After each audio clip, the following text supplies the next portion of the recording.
ಶಿವಾನಿ, ಯಾಕೆ ಹಾಗೆ ಬಂದ್ಬಿಟ್ಟೆ? ನೀನು ನೋಡಿದ್ರೆ ತ್ರಿಶೂಲ್ನ ಭೇಟಿ ಮಾಡ್ತೀನಿ ಅಂತ ಹೋಗಿದ್ದೆ. ಅವನು ನಿನ್ನ ನೋಡಿಕೊಂಡು ಮನೆಗೆ ಬಂದಿದ್ದಾನೆ. ಏನಾಯಿತು?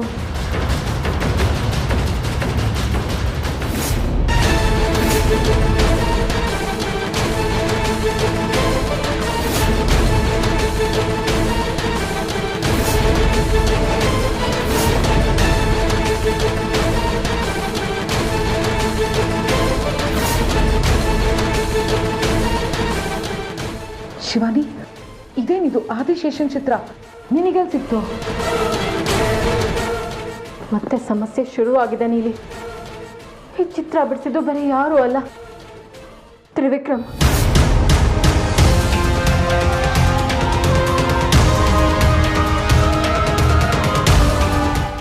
ಅವನ ಕನ್ಸಲ್ಲಿ ನಾನು ಆದಿಶೇಷ ಬಂದಿದ್ವಂತೆ. ನಮ್ಮ ಹಾಡನ್ನ ಅವನು ಹಾಡ್ದ. ಮನೆಗೆ ಕರ್ಕೊಂಡು ಹೋಗಿ ಆದಿಶೇಷನ್ ಚಿತ್ರ ಬಿಡಿಸ್ದ. ಶಿವಾನಿ, ಇದೆಲ್ಲ ಹೇಗೆ ಸಾಧ್ಯ? ಹೇಗೆ ಅಂದ್ರೆ ನಮ್ಮ ಊಹೆ ಎಲ್ಲ ತಪ್ಪಾಗಿದೆ ನೀಲಿ. ತ್ರಿಶೂಲ್ ಆದಿಶೇಷ ಅಲ್ಲ, ತ್ರಿವಿಕ್ರಮ್ ಆದಿಶೇಷ. ಅದಕ್ಕೆ ಅವನ ಕನ್ಸಲ್ಲಿ ನನ್ನ ಆದಿಶೇಷನ್ ಮುಖ ಕಾಣಿಸಿದೆ. ಇಲ್ಲಾಂದ್ರೆ ಇಷ್ಟು ಸ್ಪಷ್ಟವಾಗಿ ಚಿತ್ರ ಬಿಡಿಸೋದಕ್ಕೆ ಹೇಗೆ ಸಾಧ್ಯ? ನಮ್ಮ ಹಾಡನ್ನು ಅವನು ಎಷ್ಟು ಸರಾಗವಾಗಿ ಹಾಡ್ತಿದ್ದ ಅಂದರೆ ಅವನು ಆದಿಶೇಷ ಅಲ್ಲ ಅಂತ ಹೇಳೋದಕ್ಕೆ ನನ್ನ ಹತ್ರ ಯಾವ ಕಾರಣಗಳು ಇಲ್ಲ ನೀಲಿ. ಇದೇನಿದು ಶಿವಾನಿ? ಆ ಹಾಡು ನಮ್ಮಿಬ್ರಿಗೆ ಬಿಟ್ರೆ ಮೂರನೇವ್ರಿಗೆ ಗೊತ್ತಿಲ್ಲ ನೀಲಿ. ಹಾಗಿದ್ರೆ ತ್ರಿವಿಕ್ರಮೇ ಆದಿಶೇಷ. ನಿನ್ನ ನಿರ್ಧಾರ ಕೇಳಕ್ಕೆ ಅವನು ಮನೆಗೆ ಬಂದಿದ್ದಾನೆ. ಏನು ಹೇಳ್ತೀಯಾ?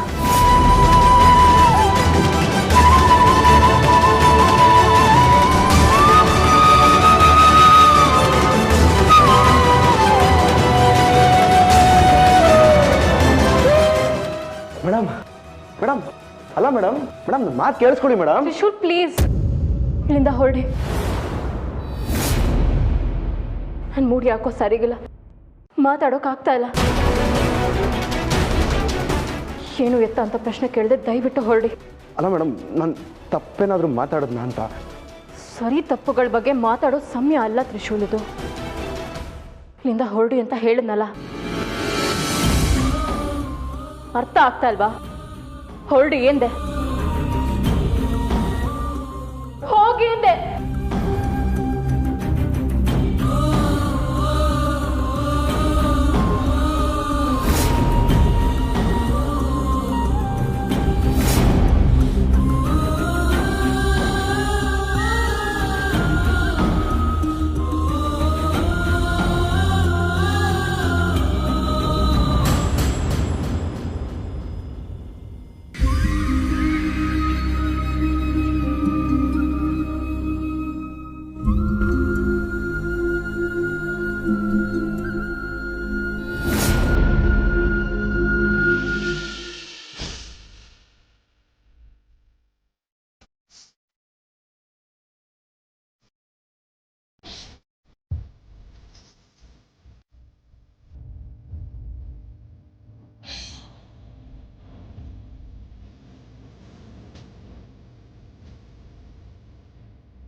ಇದೇ ಸರಿಯಾದ ಸಮಯ. ಮನೇಲೂ ಯಾರೂ ಇಲ್ಲ. ಗುರುಗಳು ಹೇಳಿದ ಕೆಲಸ ಮಾಡೋಣ.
ಇದೇನಿದು?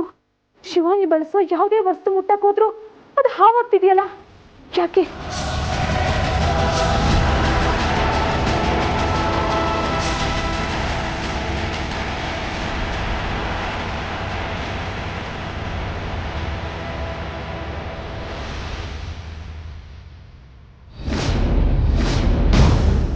ನಾವು ಕೊನೆಯೇ ಇರದ ಒಂದು ವಿಚಿತ್ರವಾದ ಜಾಲದಲ್ಲಿ ಬಂದಿಯಾಗಿದ್ದೇವೆ ಅನಿಸುತ್ತಿದೆ ಗುರುದೇವ. ಜೇಡವು ಹೇಗೆ ತನ್ನ ಬಲೆಯಲ್ಲಿ ಬಂದಿಯಾಗಿ ಹಸು ನೀಗುವುದೋ, ನಮ್ಮ ಸ್ಥಿತಿಯೂ ಹಾಗೆ ಆಗಿದೆ. ಏನಾಯಿತು ಶಿವಾನಿ? ಯಾಕಿಷ್ಟು ಹತಾಶೆ? ನನ್ನ ಆದಿಶೇಷನನ್ನು ಕಂಡು ಹಿಡಿಯುವ ಎಲ್ಲ ಪ್ರಯತ್ನಗಳು ವಿಫಲವಾಗುತ್ತಿದೆ ಗುರುದೇವ. ತಳವೇ ಇಲ್ಲದ ಬಾವಿಯೊಳಗೆ ಬೀಳುವ ಭಾವ ಉಂಟಾಗುತ್ತಿದೆ. ಹೌದು ಗುರುದೇವ, ಅದೇನು ಹೊಸ ಯತ್ನ ಮಾಡಿ ಆದಿಶೇಷ ಯಾರು ಎಂದು ಕಂಡು ಹಿಡಿಯಲು ಹೊರಟರು ಮತ್ತೆ ಮತ್ತೆ ವಿಘ್ನಗಳೇ ಉಂಟಾಗುತ್ತಿವೆ. ಏನೇ ಕೆಲಸ ಮಾಡಲು ಹೊರಟರು ದಿಕ್ಕು ಬದಲಾಗಿ ಗೊಂದಲ ಮೂಡುತ್ತಿದೆ. ತ್ರಿಶೂಲ್ ಆದಿಶೇಷನ ಪುನರ್ಜನ್ಮ ಎಂಬುವ ಭರವಸೆ ಬಂದು ಆ ಕುರಿತು ಮಾತನಾಡಬೇಕು ಅಂದುಕೊಂಡಾಗೆಲ್ಲ ತ್ರಿವಿಕ್ರಮ ಕೂಡ ಆದಿಶೇಷನ ಜನ್ಮವೇನು ಎಂಬ ಅನುಮಾನ ಬರುತ್ತದೆ. ಈಗೇನಾಯಿತು ಮಗಳೇ? ತ್ರಿವಿಕ್ರಮನಿಗೆ ತಾನೇ ಆದಿಶೇಷ ಎನ್ನುವ ಕನಸು ಬಿದ್ದಿದೆ. ಆದರೆ ಅವನಿಗೆ ನಾಗಲೋಕದ ಬಗ್ಗೆ ಅರಿವಿರದ ಕಾರಣ ಆ ವಿಚಾರ ಅವನಿಗೆ ಅರ್ಥವಾಗಿಲ್ಲ. ನಾನು ಆದಿಶೇಷ ಜೊತೆಗಿದ್ದಾಗಿನ ಕನಸು ಗುರುದೇವ. ಅದು ನನಗೆ ಮಾತ್ರ ತಿಳಿದಿರುವ ವಿಷಯ. ಈಗ ಅದು ತ್ರಿವಿಕ್ರಮನಿಗೆ ಹೇಗೆ ತಿಳಿಯಿತು?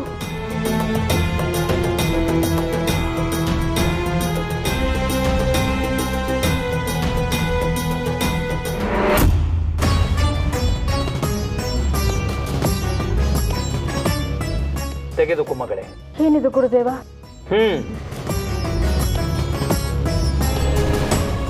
ಇದು ಇದು ಆದಿಶೇಷನ ಕಂಠಿಹಾರ ಅಲ್ಲವೇ? ಹೌದು, ಇದು ನಾಗಲೋಕದ ಅಪ್ರತಿಮ ಆಭರಣ. ಇಲ್ಲಿನ ರಾಜ ಮಾತ್ರ ಧರಿಸಬಹುದಾದ ಅದ್ವಿತೀಯ ಹಾರ. ನೀನು ಇದನ್ನು ತೆಗೆದುಕೊಂಡು ಹೋಗು. ಆ ಇಬ್ಬರು ಯುವಕರು ಈ ಹಾರವನ್ನ ಧರಿಸುವಂತೆ ಮಾಡು. ಆ ಇಬ್ಬರಲ್ಲಿ ಆದಿಶೇಷನ ಪುನರ್ಜನ್ಮ ಯಾರು ಹೊಂದಿರುತ್ತಾರೋ ಅವರು ನಾಗವಾಗಿ ಬದಲಾಗುತ್ತಾರೆ. ಸರಿ ಗುರುದೇವ, ನಾನು ಕೂಡಲೇ ಈ ಪ್ರಯತ್ನ ಮಾಡುತ್ತೇನೆ. ಶಿವಾನಿ, ಈ ಹಾರವನ್ನು ಎಲ್ಲೆಂದರಲ್ಲಿ ಹೇಗೆಂದರಲ್ಲಿ ಬಳಸುವಂತಿಲ್ಲ. ಹಗಲು ಹೊತ್ತಿನಲ್ಲಿ ರಾಹು ಕಾಲ ಕಳೆದ ಮೇಲೆ ಅಮೃತ ಘಳಿಗೆಯಲ್ಲಿಯೇ ಧರಿಸುವಂತೆ ಮಾಡಬೇಕು. ಈ ಹಾರದ ಬಗ್ಗೆ ಎಚ್ಚರಿಕೆ ಇರಲಿ. ಇದು ನಾಗಲೋಕದ ಮುಕುಟಮಣಿ. ಆಗಲಿ ಗುರುದೇವ. ಇದು ನಾಗಮಾತೆಯ ಅಧೀನದಲ್ಲಿರುವ ಕಂಠಿಹಾರ. ಇದನ್ನು ನಾಗಮಾತಾ ತನ್ನ ಪುತ್ರನ ನೆನಪಿಗಾಗಿ ಇರಿಸಿಕೊಂಡಿದ್ದಾಳೆ. ಯಾವುದೇ ಕಾರಣಕ್ಕೂ ಇದನ್ನು ಕಳೆದುಕೊಳ್ಳಬೇಡ. ಇದನ್ನೇನಾದರೂ ಕಳೆದುಕೊಂಡರೆ ಆದಿಶೇಷನನ್ನ ಕಂಡುಹಿಡಿಯುವುದು ಕಷ್ಟವಾಗುತ್ತದೆ. ಆದಿಶೇಷ ಯಾರು ಎಂದು ಅರಿತುಕೊಳ್ಳಲು ಇದುವೇ ಅತ್ಯುನ್ನತವಾದ ಮಾರ್ಗ. ಆಗಲಿ ಗುರುದೇವ. ಸರಿ, ನೀವಿನ್ನು ಹೊರಡಿ. ಸರಿ ಗುರುದೇವ. ಶುಭವಾಗಲಿ.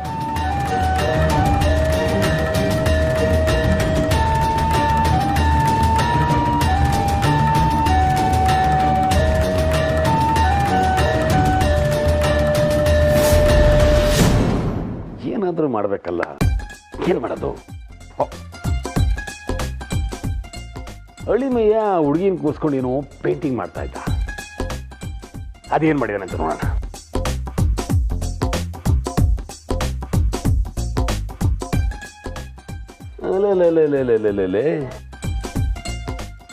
ಯಾರೋ ಮಹಾರಾಜರ ಫೋಟೋ ಬಿಡಿಸ್ಬಿಟ್ಟವನಲ್ಲ, ಯಾರಿರ್ಬೋದು? ಹಾ, ನಿಮ್ಮ ಮಗ ಎಂಥ ಫೋಟೋ ಬಿಡಿಸಿದಾನೆ ಅಂತ ಬಾವಾಜಿಗೆ ತೋರ್ಸೋಣ. ಬಾವಾಜಿ ಖುಷಿ ಆಗ್ತಾರೆ. ಆ ಖುಷಿ ನನ್ನೂ ಹೊಗಳ್ಬೋದು. ಸ್ವಲ್ಪನೂ ಕಾಮನ್ ಸೆನ್ಸ್ ಇಲ್ವೇನ್ರಿ? ಒಂದು ಸಣ್ಣ ಕೆಲಸನೂ ಮಾಡೋಕ್ಕಾಗಲ್ಲ ಅಂದ್ರೆ ಅಂತೀರಾ? ಎಲ್ಲ ಕೆಲಸಕ್ಕೂ ನಾನೇ ಬರ್ಬೇಕೇನ್ರಿ?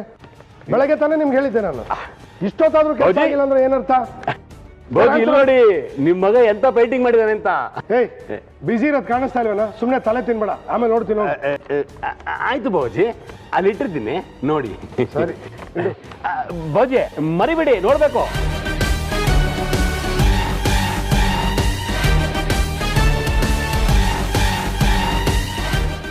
ಹಾರೋಗ್ಬಿಟ್ರೆ ಆಮೇಲೆ ನೋಡೋದೇ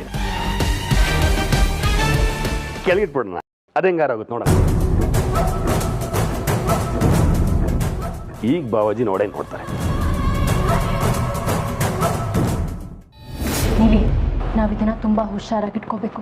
ಯಾವುದೇ ಕಾರಣಕ್ಕೂ ನಾವಿದನ್ನ ಕಳ್ಕೋಬಾರ್ದು. ನಮ್ಮ ಕಾರ್ಯ ಸಿದ್ಧಿ ಆಗಬೇಕು ಅಂದರೆ ಇದು ನಮಗೆ ತುಂಬ ಮುಖ್ಯ. ಹೌದು ಶಿವಾನಿ, ನಮ್ಮ ಮುಂದಿನ ಯೋಜನೆಗೆ ಇದು ಅತ್ಯಂತ ಮುಖ್ಯ. ಆದಷ್ಟು ಬೇಗ ನಮ್ಮ ಕೆಲಸನ ಮುಗಿಸಿ ಇಲ್ಲಿಂದ ಹೊರಟ್ಬಿಡೋಣ.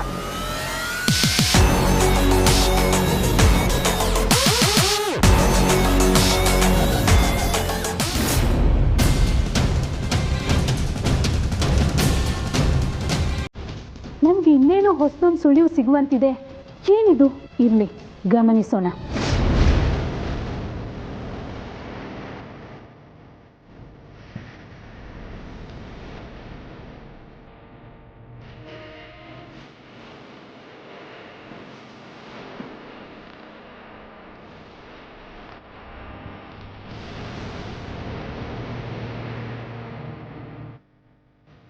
ಅವರಿಬ್ಬರಲ್ಲಿ ನಮಗೆ ಬೇಕಾಗಿರೋರು ಯಾರು ಅನ್ನೋದನ್ನ ನಾವು ಆದಷ್ಟು ಬೇಗ ತಿಳ್ಕೋಬೇಕು ನೀಲಿ.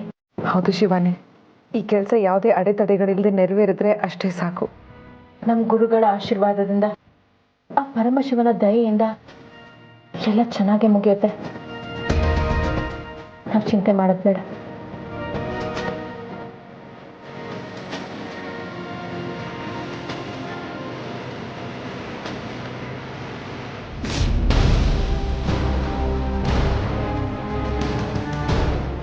ಅಯ್ಯೋ, ಫೋನ್ ಮತ್ತೆ ಬಂದೆ, ಇದು ತಗೊಂಡು ಬರ್ತೀನಿ.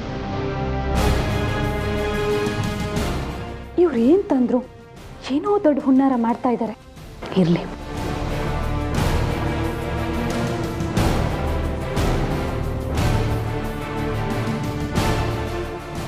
ಇದನ್ನ ಮೊದಲು ಗುರುಗಳಿಗೆ ತಗೊಂಡು ಹೋಗಿ ಕೊಡಬೇಕು.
ಏನ್ ನಂದೀಶ, ಒಬ್ರು ಜವಾಬ್ದಾರಿಯಿಂದ ಕೆಲಸ ಮಾಡಲ್ಲ.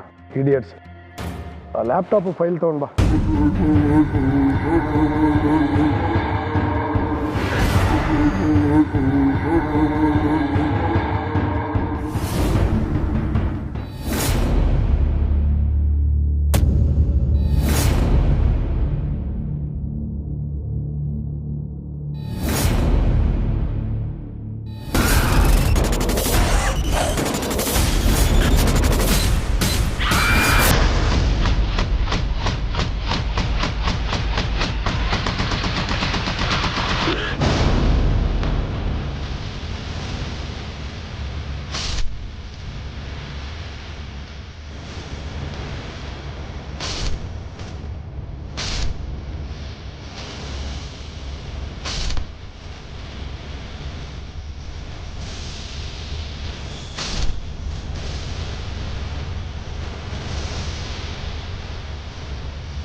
ನೀನೇನು ನಂದೀಶ, ಲ್ಯಾಪ್ಟಾಪ್ ಫೈಲ್ ತೊಗೊಂಬಂದ್ರೆ ಇದು ಯಾವುದೋ ಪೇಂಟಿಂಗ್ ಹಿಡ್ಕೊಂಡ್ ಬಂದಿದ್ಯಾ?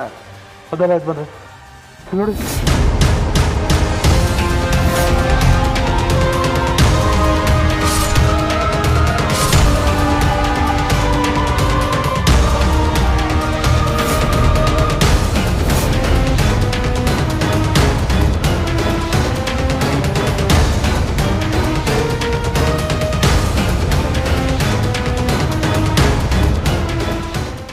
ಅದು ತ್ರಿವಿಕ್ರಮ್ ಬಿಡಿಸಿರೋ ಚಿತ್ರಾನ್ನ. ಅದೇಗೆ ಸಾಧ್ಯ?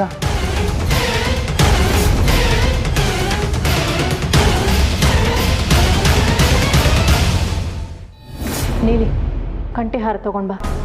ಅದನ್ನ ಪ್ರಯೋಗಕ್ಕೆ ಈಗಲೇ ತಗೊಂಡು ಹೋಗ್ಬೇಕು. ಸರಿ ಶಿವಾನಿ.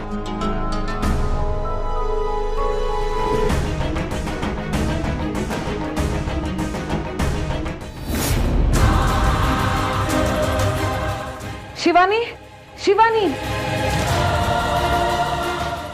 ಶಿವಾನಿ, ಏನಾಯ್ತು ನೀಲಿ?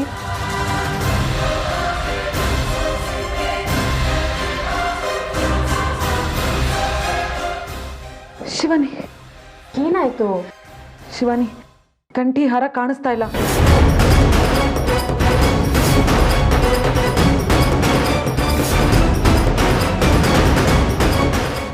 ಏನಿದು? ಶಿವಾನಿ, ನಿನ್ ಕಣ್ಮುಂದೆನೆ ಇಲ್ಲೇ ಇಟ್ಟಿದ್ನಲ್ವಾ, ಎಲ್ಲಿ ಹೋಯ್ತು ಅಂತ ಗೊತ್ತಾಗ್ತಾ ಇಲ್ಲ. ಎಲ್ಲಿ ಹೋಗೋಕ್ ಸಾಧ್ಯ? ಕಂಠಿಹಾರ ನಮ್ಮ ಕೈ ತಪ್ಪಿದ್ರೆ ನಮ್ಮ ಕತ್ತಿ ಏನು ನೀಲಿ? ನನ್ಗೇನು ಅರ್ಥ ಆಗ್ತಾ ಇಲ್ಲ ಶಿವಾನಿ. ಗುರುಗಳು ಪದೇ ಪದೇ ಕಂಠಿಹಾರನ ಹುಷಾರಾಗಿ ನೋಡ್ಕೊಳ್ಳಿ ಅಂತ ಹೇಳಿದ್ರು. ಆದ್ರೂ ನಮ್ಮಿಂದ ಈ ಅಚಾತುರ್ಯ ನಡೆದು ಹೋಯ್ತಲ್ಲ, ಏನ್ ಮಾಡೋದೀಗ? ಶಿವಾನಿ, ನಮ್ಮ ಮನೆ ಕೆಲಸದವಳು ಏನಾದ್ರು?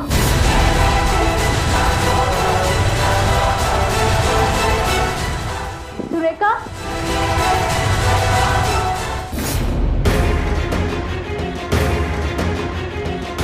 ತ್ರಿವಿಕ್ರಮ್, ತ್ರಿವಿಕ್ರಮ್, ಹಾಡ ಯಾರ್ದು ಚಿತ್ರ ಇದು? ಇದೇನ್ ಡ್ಯಾಡ್, ನಾನು ಬಿಡಿಸಿರೋ ಚಿತ್ರ ಹೇಗಿದೆ ಅಂತ ಹೇಳೋದು ಬಿಟ್ಟು ಯಾರಿದು ಅಂತ ಕೇಳ್ತಿದ್ದೀರಾ? ನೀನ್ ಬಿಡಿಸಿರೋ ಚಿತ್ರ ಚೆನ್ನಾಗಿದೆ ಕಣ, ಆದ್ರೆ ಇದು ಯಾರೋ ರಾಜ್ಕುಮಾರನೋ ರಾಜನೋ ಇದ್ದಂಗಿದೆ, ಅದಕ್ಕೆ ಕೇಳಿದೆ. ಹೇಗೆ ಬಿಡಿಸ್ದೆ? ಹಂಗೆ ಬಿಡಿಸ್ದೆ ಅನ್ಕೊಳ್ಳಿ. ಓಹೋ, ನೀನು ಇರೋ ವಿಷಯನ ನಿಮ್ಮ ಅಪ್ಪನಿಗೆ ಹೇಳಲ್ವಾ? ಏನೋ ನನ್ನ ಮಗ ಚೆನ್ನಾಗಿ ಚಿತ್ರ ಬಿಡಿಸಿದಾನೆ ಅಂತ ಖುಷಿಲಿ ಕೇಳಿದ್ನಪ್ಪ. ಬೇಡ ಅಂದ್ರೆ ಬೇಡ ಬಿಡು. ಇಲ್ಲ ಡ್ಯಾಡ್, ಹಾಗೇನಿಲ್ಲ. ಅದು ಇನ್ಸ್ಪೈರ್ ಆಗಿ ಬಿಡಿಸಿದ್ದು. ಇದು ಆಕ್ಚುಲಿ ನನ್ನ ಕನ್ಸಲ್ಲಿ ಬಂದಿತ್ತು.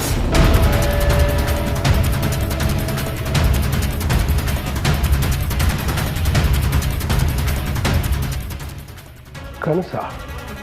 ಹೌದು, ಒಂದು ಬ್ಯೂಟಿಫುಲ್ ಗಾರ್ಡನ್ನು, ನದಿ ಇತ್ತು, ಒಂದು ಜಲಪಾತ ಇತ್ತು, ಅಲ್ಲಿ ರಾಜ್ಕುಮಾರ ಹಾಡಾಡ್ತಿದ್ದ.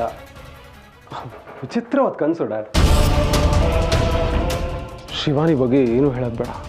ಅವಳು ಕನ್ಸಲ್ಲಿ ಬಂದಿದ್ಲು ಅಂದರೆ ಡ್ಯಾಡ್ ನನ್ನ ಬಗ್ಗೆ ತಪ್ಪು ತಿಳ್ಕೊತಾರೆ. ಇನ್ನೇನೋ ಅರ್ಥ ಮಾಡ್ಕೊಂಡ್ರೆ ಕಷ್ಟ.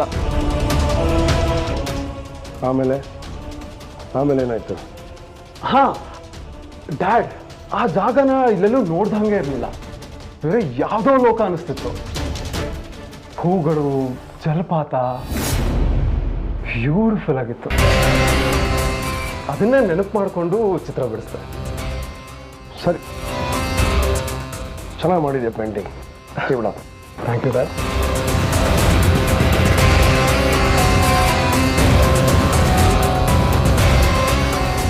ನಾಗಲೋಕದ ಕನಸು ತ್ರಿವಿಕ್ರಮ್ ಹೇಗೆ ಬೀಳಕ್ಕೆ ಸಾಧ್ಯ? ಇವನೇ ಯಾಕೆ ಕನಸಲ್ಲಿ ಬಂದ? ತ್ರಿವಿಕ್ರಮ್ ಹೇಳ್ತಾರೆ ಸತ್ಯನ. ಯಾಕೆಂದರೆ ನಾವೇ ಅವನ್ನ ಕೊಂದಿದ್ದೀವಿ. ಇರಲಿ, ಯಾವುದಕ್ಕೂ ಗುರುಗಳನ್ನ ಒಂದು ಮಾತು ಕೇಳೋಣ.